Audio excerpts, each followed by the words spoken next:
It's really moving now, and the whole level of the river has come up. All this resistance in the river is just making everything back up.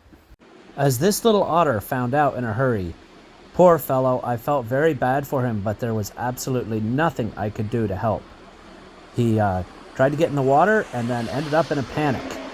And before I go on, I know sometimes I speed up videos, but nothing in this video is sped up. This is the way it actually happened.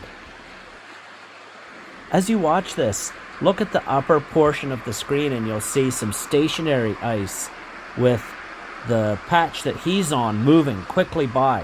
This gives you a better perspective of the speed in which he's going down the river. And as fast as he's running, he's barely keeping up if you look at the tree on the far side there. I followed him for as long as I could, and then he went up and into a place where I lost track of him. All I can do is hope that he made it safe to shore somewhere. It's really hard to convey the raw power of the river when it's moving down with all this ice. And this bird you hear calling in the background is a killdeer. They nest right in our fields, and I hope to be able to show you pictures of them as we go through the season. These chunks of ice that you see the river pushing are probably half the size of a car. They're hundreds of pounds, and it's just throwing them around like they were pebbles.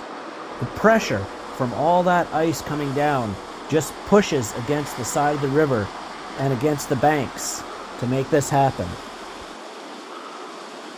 Then I moved down to the old train bridge that used to run between Grafton and Woodstock. A section of this bridge was taken out many years ago in an ice flow similar to this. And now we look at the far side of the river to see the ice quickly moving underneath that old train bridge, one of the sections that's left.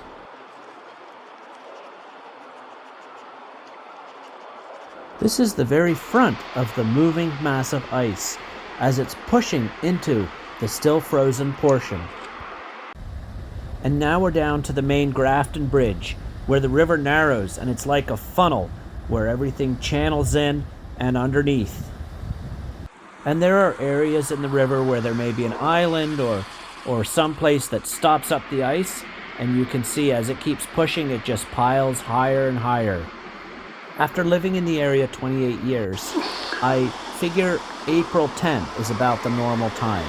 Here it is, March 21st, so it's early, but that also means that it's more dramatic because the ice is thicker. And my bird of the day is an immature bald eagle. At first we thought he was an osprey because of the black line, but his head is in the process of changing white, and it just so happens to look that way.